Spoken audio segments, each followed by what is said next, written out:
शाहिद भाई, जैसे मेरी बचपन की बड़ी यादें जुड़ी हैं पंकज सर के सीरियल्स को देखते, आप भी बहुत छोटे होते होंगे जी। तो जब इतने सारे टीवी सीरियल्स आप देखते थे पंकज सर के, आपके दिमाग में नहीं आता था ये बंदा जो टीवी पे आता है हमारे घर में क्यों घूम रहा है? आपके घर ये मेरे साथ डैड और हमारे साथ एक बहुत अमेजिंग इंसिडेंट हुआ था। जब भी आप मुझसे कोई पूछता है ना कि डैड के सीरियल्स के बारे में या एक्टिंग के बारे में आपको क्या फील होता है, मैं छोटा था तो मुझे वही याद आते रहता है बार बार। डैड और हम लोग सब दिल्ली में थे और डैड ने कहा चलो कुछ अच्छा यमी पिज्ज़ा खाएंगे। तो मैं 5-6 साल का था, खाएंगे खाएंगे गए वहाँ पे, पिज्ज़ा आ रहा है, हम लोग खा रहे हैं और धीरे धीरे ना मैं ऐसे देख रहा हूँ कि ऐसा पीछे पीछे ना ऐसा लग रहा है सब ऐसे ऐसे करके लोग आ रहे हैं, ऐसे ऐसे ऐसे, और डैड खा रहे थे और फिर एक ऑरेंज चीज झलकने लगी और पता चला कि लोग कैरेट लेकर आ रहे हैं। दिखा रहे हो। अच्छा, कम से कम 40-50 लोग कहाँ से वो गाजर लेकर आए और डैड के पास आए और सब बोल रहे सर इसका एक बाइट लेके दिखाइए ना। And I remember dad was looking traumatised, like मैं 40 गाजर कैसे खाऊंगा। एंड हम एक्चुअली भाग गए वहां से। अच्छा, डैड ने मेरा हाथ पकड़ा जैसे फिल्मों के होता है ना, बेटा किसी को कुछ मत कहना जब तक गाड़ी तक नहीं पहुंची, आंख बंद करके भागते रहना। We actually held hands and we ran out of there. So that's how popular, especially Karamchand was for dad. मुझे याद है कि करमचंद के टाइम पंकज तुम्हारा पहला एपिसोड, दूसरा एपिसोड अभी टेलीकास्ट हो रहा था और एक दिन तुम आए थे पंकज पराशर के घर और बोला था यार अब मैं बाहर नहीं जा सकता यार। तो हमने बोला क्यों? यार लोग मुझे बहुत पहचानने लगे यार। एंड देन ऑफ कोर्स ये कैरेट का तो किस्सा, मतलब you made something so famous जो कि बहुत ही ऑर्डिनरी गाजर को तुमने बहुत फेमस कर दिया। I think it was God's grace that it happened. But yes, that it happened. उसकी वजह से कुछ काम वाम आगे चलना स्टार्ट हो गया और नतीजा ये है कि आज इनके शो में मैं यहाँ अरे हाजिर हूँ। मैं अपने दर्शकों को बताना चाहता हूँ, खास तौर पे अभी छोटे बच्चों को, कि करमचंद जैसे हमने बहुत देखा है, जो अर्चना जी हैं हमारी, ये भी करमचंद सीरियल में पंकज सर के साथ थी। इनसे पहले जो इनकी असिस्टेंट होती थी करमचंद की किटी, वो सुष्मिता जी थी, उसके बाद अर्चना जी आ गई थी। But तो मैं सर थोड़ी ये देर के लिए आई थी। 2 दिन के लिए ही, पर चलो इनकी शुरू से आदत थी लोगों का काम हड़पना ना सर, जैसे नहीं, मैं ये समझता हूँ कि ये हर एक की अपनी अपनी उड़ान होती है। इनकी करमचंद को लेकर के शायद 2-3 एपिसोड्स की उड़ान थी, उसके बाद इन्होंने ऐसी उड़ान भरी, देखिए आज कहाँ बैठी हैं। क्या बात है। अच्छा सर, जो भी हमारे यहाँ पे एक्टर आते हैं ना, चाहे नया एक्टर आए, चाहे कोई 30 साल से इंडस्ट्री में है, सबके साथ अर्चना जी ने काम किया होता है। मेरे को तो कोई बोल रहा था कि दादा साहब फाल्के और अर्चना जी की भी एक पिक्चर आई थी।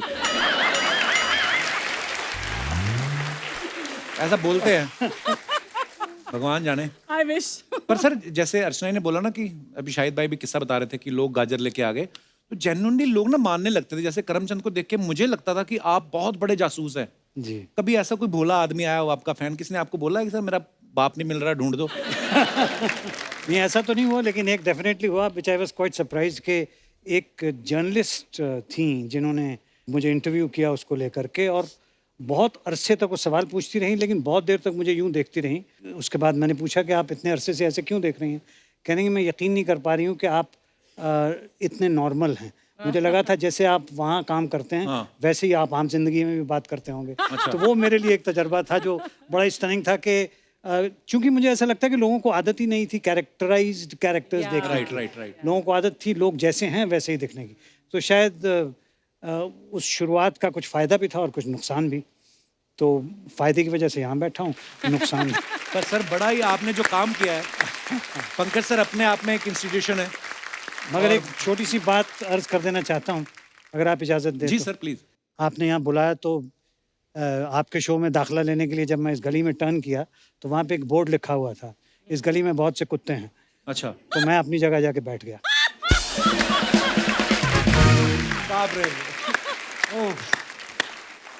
अरे बोर्ड लगाया किसने है, लेकिन बड़ा केयरिंग इंसान है, उसको काटा होगा किसी कुत्ते ने। नहीं, एक्चुअली हमारे यहाँ ये पूरी गली में जो हमारा प्रोडक्शन हाउस है वो सारे स्ट्रे डॉग्स की देखभाल करते हैं। तो यहाँ पर 4 से 8 हुए, 8 से 16 ऐसे करके, मतलब हमने उनको स्प्रे करवाया है, लेकिन फिर भी काफी बढ़ गए हैं, तो इसीलिए वहाँ पर किसी ने लगा दिया। तो हमारा जहाँ पहले सेट था ना, जब पहले शो शुरू किया था तो वहाँ पे आग लग गई थी। तो वहाँ पे ना सारे छोटे छोटे पपीज थे, उनको हम यहाँ पे ले आए थे। अच्छा। अब उनको पता है कि ये देख रेख तो करते ही हैं, वो फैमिली प्लानिंग पे ध्यान ही नहीं दे रहे। हमारा एक सीजन होता है, उनके 4-4 जनरेशन आ जाती है। तो ये एक्चुअली मैंने जर्सी के जो डायरेक्टर है उनका एक इंटरव्यू देखा था, वो ये बोल रहे थे कि जब शाहिद और पंकज सर एक साथ फ्रेम में होते ना तो मेरा ध्यान इनसे हटता नहीं। आपने कभी उनसे पूछा नहीं कि जब सारा ध्यान मेरे पे है तो शाहिद के पैसे भी मेरे को दे दो? सर मेरा दूसरा सवाल था उनसे जी। पैसों का तो मुझे पता था कोई सवाल उठता ही नहीं, और वैसे भी मैं अपने बेटे के पैसे क्यों लेना चाहूँगा, पहली बात। वाह। मैं उतना ही कमाऊंगा जितना मैं कमा सकता हूँ। मगर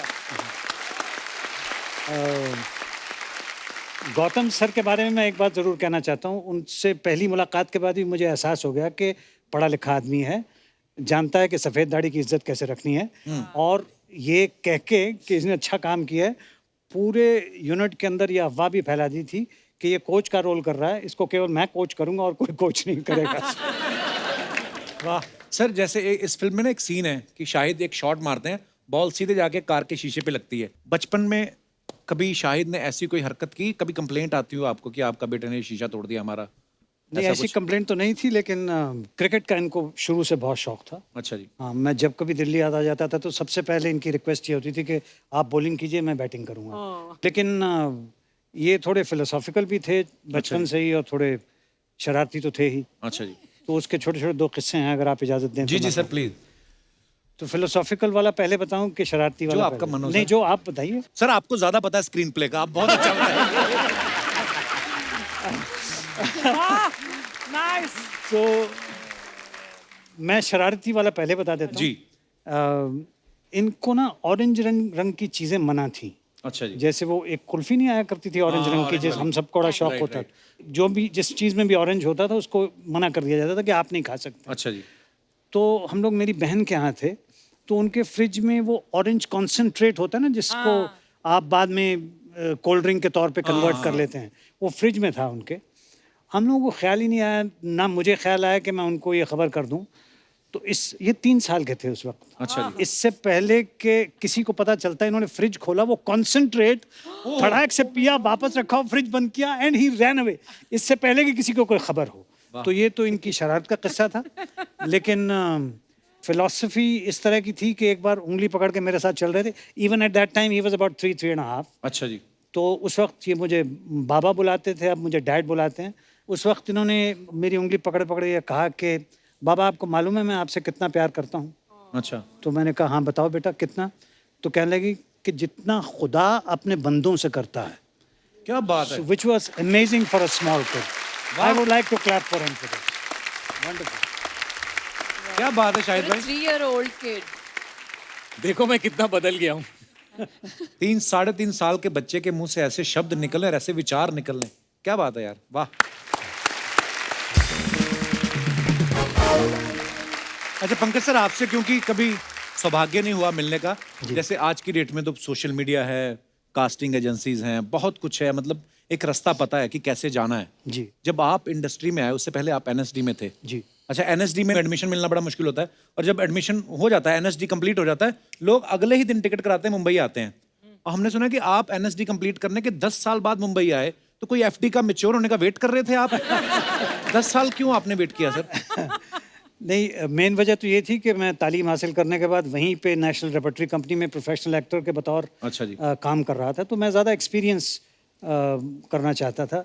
फिर उनको मेरी मौजूदगी बहुत मुनासिब नहीं लगी। अच्छा। तो एक दिन गांधी फिल्म में मुझे एक छोटा सा रोल मिला, तो उसकी इजाज़त भी उन्होंने दी, लेकिन बाद में उसी की वजह से निकाल भी उन्होंने दिया। अच्छा जी। तो फिर एक मजबूरी आन पड़ी, और फिर वो एफडी तोड़ाना पड़ी। तो फिर वो बम्बई आना पड़ा, और बम्बई आकर के यहाँ पे काम ढूंढने का सिलसिला शुरू हुआ। एंड मेरा ख्याल है शायद तकदीर ने ऐसे ही करना था, और इसी वजह से ही हुआ। मुझे किसी से कोई एतराज़ नहीं है। I think it was a beautiful journey, और आज भी मैं जब मुड़ के देखता हूँ तो समझता हूँ कि वहाँ पे रहने का मुझे फ़ायदा ये हुआ कि थोड़ी बहुत अभिनय की मैच्योरिटी हासिल करने में मुझे थोड़ी मदद मिली। और यहाँ आने के बाद मेरी स्ट्रगल तो रही कुछ अरसे के लिए, लेकिन परफॉर्मिंग में उतनी स्ट्रगल नहीं रही। काम तलाशने में ज़रूर स्ट्रगल रही। मैंने एक बार सर, एक समर कैंप होते हैं ना हमारे, वो कैंप लगाने आते हैं एनएसडी वाले, बोलते हैं आप एनएसडी ज्वाइन करना चाहते हैं? मैं कहा हाँ। कहते क्यों? मैं कहा मुझे फिल्मों में जाना। कहते हैं बाहर बैठो। बताते हैं।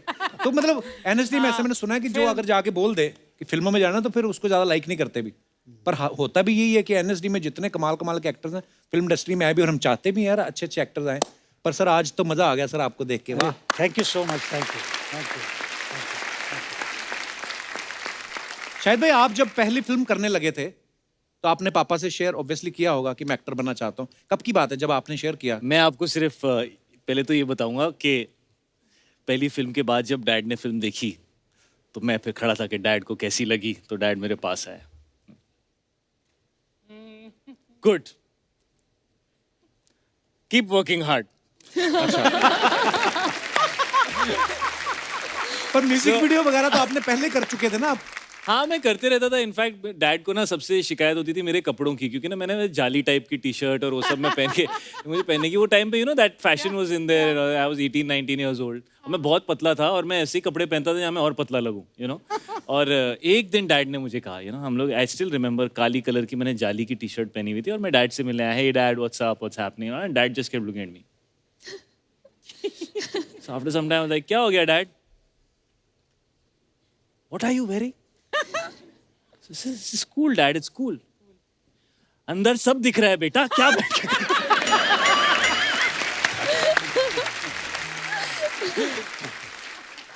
अच्छा, जर्सी में ना एक सॉन्ग है बलिए रे, जिसमें ये मैच से बंक मार के शाहिद जो है मृणाल से मिलने जाते हैं। कॉलेज वॉलेज में भी बंक मारे हैं आपने कभी? जी। क्या करने के लिए? तुम क्या कर रहे थे कॉलेज में? तुमने काहे के लिए बंक किए थे? मेरे कॉलेज में तो लड़कियां भी लड़कों जैसी थी। और भाई क्या हमारा छोड़ा। सीरियसली, मतलब उठा लेती थी? था क्या, मतलब ऐसा कुछ बंक मारने वाला था नहीं शायद भाई, मतलब ऐसे ही। तो मृणाल, आपने कभी क्लास बंक किए? हाँ। क्या करने के लिए, क्यों बंक की थी? कैसे यार। सवाल पूछा, एकदम विलन की तरह। क्या करने के लिए? Suddenly, I've never seen this expression on Kapil before. अरे ये अभी तक तो ये हाइड करता था, आज पहली बार इसने अंदर के कपिल को बाहर आने दिया। हाँ। और साइड में पंकज सर बैठे, मैं क्या हाँ, भूल गया ये कि- पंकज सर भी कॉलेज स्कूल गए हैं, उनको भी सब पता है क्या क्या होता है। नहीं सर, हाँ बिल्कुल, मतलब मैं भी नॉर्मल सा इंसान हूँ। मेरा भी एक जमाना रहा होगा कि मेरे भी अरमान होते होंगे। एक्चुअली बोलते कि अच्छा जब पंकज सर बैठे, अंदर से चाहे पंकज सर का भी दिल कर रहा हो कि मेरे से भी पूछो कुछ कॉलेज की बात है। कमाल है। मुझे अभी सडनली रियलाइज हुआ, हम सडनली जैसे डैड ने बोला ना मेरे भी अरमान थे, मुझे लगा but dad I don't want to hear आपके क्या अरमान थे। मैं भी शायद ओल्ड स्कूल बेटा हूँ। पंकज सर, कभी ऐसा हुआ आप एयरपोर्ट पे कहीं जा रहे हो, किसी कोई फीमेल फैन आई हो आपकी, बड़ी तारीफ की हो आपकी कि वाह पंकज सर बड़ा अच्छा लग रहा है आपसे मिलके, कमाल के एक्टर हैं, सेल्फी लेके खूब इम्प्रेस करके उसके बाद बोला हो कि शाहिद से मिलवा दीजिए ना 2 मिनट? ऐसा ये जो उससे पहले आपने बहुत सी बात नहीं की, कहीं ना कि आप बहुत अच्छे एक्टर हैं, वो है वो है। ऐसा सब कुछ कोई नहीं बोलता है, सिर्फ आके कहते हैं आप शाहिद के पापा हो, हाँ हैं? शाहिद से मिलवा सकते हो। And I feel very proud. नहीं, बिल्कुल लेकिन सर, बिल्कुल। I feel very proud. ये dad is being very kind. मैं अपने एक्सपीरियंस से कह सकता हूँ, मैं जब भी कहीं भी जाता हूँ, चाहे मैं आपके शो पे भी आया हूँ, सबसे पहले बात डैड की होती है और लोगों की आंखों में इतना रिस्पेक्ट और इतना प्यार होता है और एक सवाल भी होता है कि तू कर पाएगा ना अपने बाप का नाम रोशन या नहीं, क्योंकि डैड ऐसे एक्टर हैं कि बहुत लोगों को प्यार है उनसे। और मैंने यही सबसे बड़ी सीख मेरी यही थी कि आप कहीं भी काम करें, चाहे आप टेलीविजन पे करें, चाहे आप OTT पे आजकल काम कर रहे हैं या फिल्में करें या स्टेज पे करें, लेकिन अगर आपके काम में वो ताकत है तो आप ऑडियंस को अट्रैक्ट कर लेते हो, किसी भी प्लेटफॉर्म पे कर लेते हो। और फिर अगर आपका काम दिल को छू जाए तो वो सालों साल तक लोग याद रखते हैं। जैसे हमारी पर्सनल लाइफ में कभी कभी कुछ ऐसे मोमेंट्स होते हैं जो हम कभी भूलते नहीं हैं, अपनी फैमिली के साथ, अपने माँ बाप के साथ, अपने बच्चों के साथ। वैसे ही सिनेमा के अंदर एक ताकत है कि जो स्पेशल एक्टर्स होते हैं वो कुछ ऐसा उस मोमेंट में आपको फील करा देते हैं कि आपको ऐसा लगता है कि वो आपके साथ हुआ था और वो आपके मन में बैठ जाता है। राइट। डैड, आपको वो वाला इंसिडेंट बताना चाहिए कौन सा? जो आप स्टेज पे डैगर फेंकते थे। You must tell everybody this one. ये सबसे पहले मुझे ये इंसिडेंट डैड ने बताया अच्छा था जी। जब मैं इनसे पूछता था भाई एक्टिंग क्या होती है, क्या होता है। दिस वर्ड है ना, willing suspension of disbelief, Disbelief, हाँ। कि लोगों को लगना नहीं चाहिए कि ये फिल्म बन रही है, असल में हो रहा है ऐसा लगना चाहिए। तो डैड ने मुझे एक किस्सा अपनी एक्टिंग के बारे में बताया था। जी। Sir, please. प्लीज। ये स्टेज के ज़माने की बात है। अच्छा जी। जब हम लोग थिएटर करते थे जी। तो एक प्ले किया था हम लोगों ने, वॉइस नाम से। अच्छा जी। जॉर्ज ब्यूखनर का प्ले, बड़ा मशहूर प्ले है। तो जिस स्टेज पे हम लोग करते थे वो 20 बाई 20 का स्टेज था सिर्फ, अच्छा सो वेरी स्मॉल, और ऑडियंस 3 फुट के बाद बैठती थी। तो एक साहब थे जो काफ़ी थिएटर के क्रिटिक थे और बहुत रिसर्च वगैरह कर रहे थे एक्टिंग वगैरह पे। उन्होंने कहा साहब ये जो आप ड्रामा करते हो इसमें there is no aesthetic distance between the actor and the audience. तो मैंने कहा भाई ये तो सही नहीं है, मेरे ख्याल से तो होता है वो जो डिस्टेंस होता है। तो वॉइजक का शो था, उसमें एक सीन आता है जहाँ पे वो कैरेक्टर वॉइजक का रोल मैं करता था, जो अपनी बीवी का कत्ल करता है। अच्छा मतलब जी। ऑब्वियसली कोई हाथ में चाकू नहीं है, लेकिन वो माइन था, उसने कत्ल किया, उसको फेंका, और फेंकने के बाद 3 फुट के बाद ये भाई साहब बैठे हुए थे, और फेंकने के बाद there is no knife in my hand, you and I threw the knife and he put his legs up.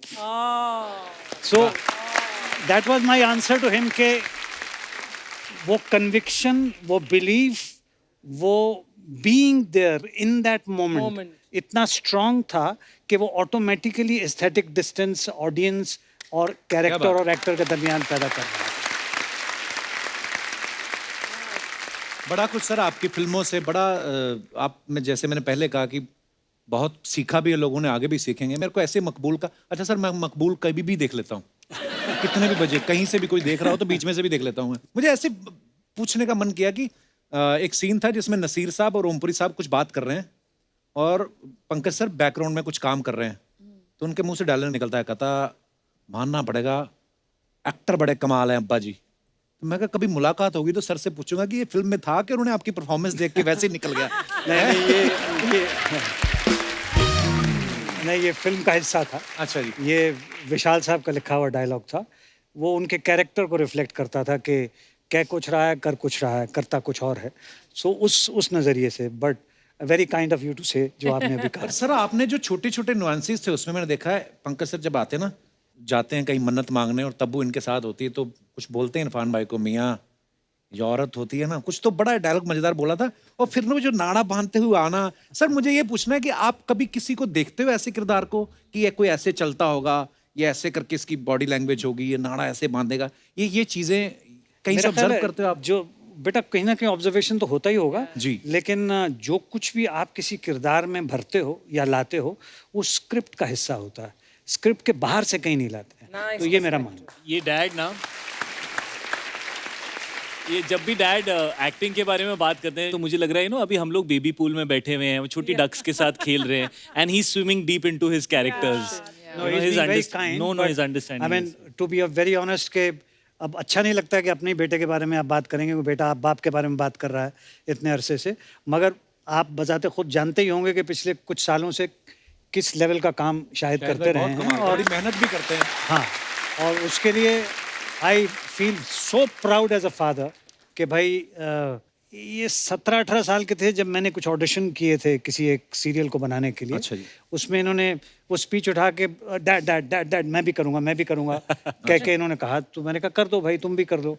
तो इन्होंने वो किया था। उस वक्त भी मैंने जो मेरे आसपास लोग थे उनसे कहा था he has a very bright future, और ज़्यादातर डायरेक्टर्स इनको as a good looking boy के तौर पे शुरुआत की थी, बट मेरा ये मानना है बिल्कुल, his strength is in drama, his strength is in ability to act and to understand the atmosphere in which he's working.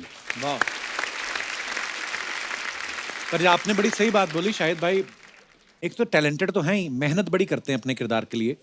अच्छा मैं सच्ची में बोला, मैंने शाहिद भाई से भी शेयर किया था, मैं कहा जब आप पिछली बार आए थे ना तो मैं कबीर सिंह की बात कर रहा था, मैं कहा मैंने इसका वो किरदार ऐसा मेरे जहन में बैठ गया ना, तो मैं कुछ यहाँ से उठा रहा था, मुझे डर लगा कि अगर ये नीचे गिर गया तो मेरे पीछे ना भागना शुरू कर दे, है ना, मतलब इतना।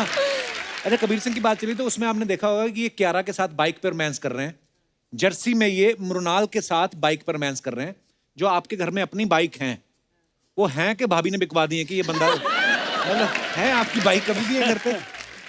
वो यार तुम ना हमेशा फंसाते हो यार। ये हमेशा ना मीरा के साथ मेरे को ना घर पे जाके फिर उसके, और सर वाइफ के मम्मी पापा भी होते हैं। हाँ जी, हाँ जी। और वो आपका शो बड़ा देखते हैं।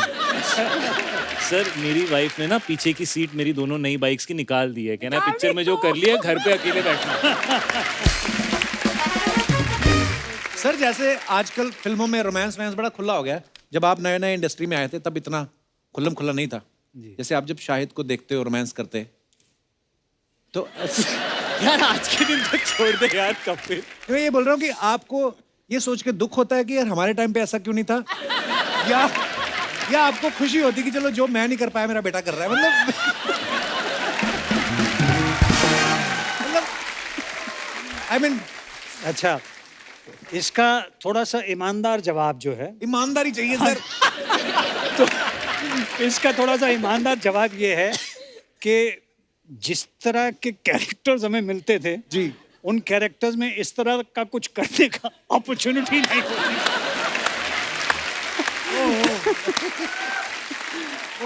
तो और जब कभी अपॉर्चुनिटी मिली जी, तो जो मुनासिब करना चाहिए था किया गया।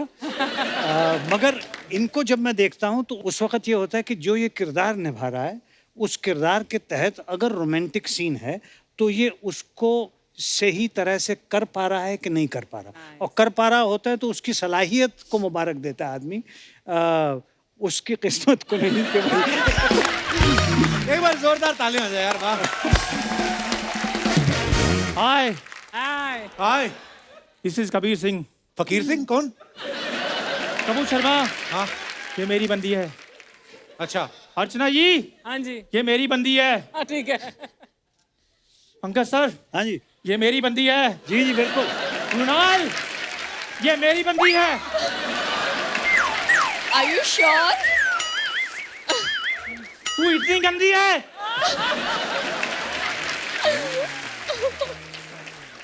हम उतने भी गंदे नहीं हैं जितना गंदा आप ये कबीर सिंह का एक्टिंग कर रहे हैं। हम जा रहे हैं। प्रीति, प्रीति मेरी बात सुनो प्रीति। आप प्रीति नहीं है, पुरुषोत्तम है। हम पुरुषोत्तम। और गाड़ी भी अपना ले जा रहे हैं। पुरुषोत्तम, मेरी बात तो सुनो। बाइक भी लेकर गया। ओए होए होए, शाहिद सर सॉरी। चलो अगर रिवील हो ही गया है कि मैं शाहिद कपूर नहीं हूँ। अच्छा अब रिवील हुआ है। एक्चुअली मुझे पता है, मैं तो सोच रहा था शाहिद कपूर तो यहाँ, ये कौन बैठा है? वाह वाह, क्या है ये? यार ये मेरी तैयारी है। शाहिद सर, कबीर सिंह आपकी फिल्म थी ना सुपरहिट, तो हमारे पंजाब में जगीर सिंह बन रही है, उसका मेन लीड मैं कर रहा हूँ। अच्छा, तो मेरे जो ऑपोजिट जो हीरोइन है वो मिल नहीं रही, मिल नहीं रही कि मान नहीं रही कोई? तो एक ही बात हो गई। चंदू, तेरे को शर्म आती है थोड़ी सी कि नहीं? कोई शर्म नाम की चीज है? कहाँ से लगता है तू शाहिद कपूर? कबीर सिंह कहाँ से लगता है? यार ओरिजिनल और फर्स्ट कॉपी में थोड़ा तो फर्क होता है कि नहीं? तू फर्स्ट कॉपी नहीं, तू वर्स्ट कॉपी है। सर इसमें ना, ये आदमी में, ये मेरा बचपन का दोस्त है सर जी, स्कूल का, अमृतसर के टाइम से। शर्म नाम की इसमें कोई चीज ही नहीं है, मतलब कोई फर्क नहीं है। चश्मा निकाल के बैठो इधर आप। तो शर्म नाम की कपूर शर्मा चीज होती भी नहीं। शर्म तो सर एक वर्ड होता है। वैसे भी सर यहाँ पर मैं आपका आशीर्वाद लेने के लिए आया हूँ, क्योंकि मैं भी आपकी तरह थिएटर में जैसे अपना पाँव जमाना चाहता हूँ सर। पाव नहीं, साथ में बड़ा भी रख। समोसा रख साथ में, खाली पाव से कुछ नहीं होगा। तू 2-4 पैसे कमा जाके। एक्चुअली पता कि ये ऐसे बोलता रहता है, मैं थोड़ा ना मेथड एक्टर हूँ, लेकिन ये समझता नहीं है। मेथड एक्टर बहुत बड़ा है सर ये।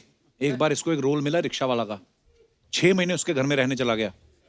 उसके बाद डायरेक्टर का फोन आया, कल से शूटिंग चालू है, 9 बजे आए ना। कहता है 9 बजे नहीं, थोड़ा लेट करो, 10 बजे तक तो मेरी 2 सवारियां ही छोड़ने जानी है। इतना मेथड एक्टर है ये, उसको मजा आने लग गया। ऐसी कोई बात नहीं पंकज सर, एक्चुअली वो मैं ना कैरेक्टर में थोड़ा डीप चला गया था, तो इसलिए ऐसी चीज हो गई है। अदरवाइज मेरे अंदर ना सर एक ना एक्टिंग का ज्वालामुखी है सर। आप सर उसको प्लीज दिशा दे दीजिए। दिशा नहीं, तू शीशा देख। तो पंकज सर के सामने डायलॉग वाला तो बोलना ही मत, झट से पकड़ लेंगे, खुद तुझे कुछ नहीं कहेंगे, तुझे नसीर साहब से बिटवाएंगे वो।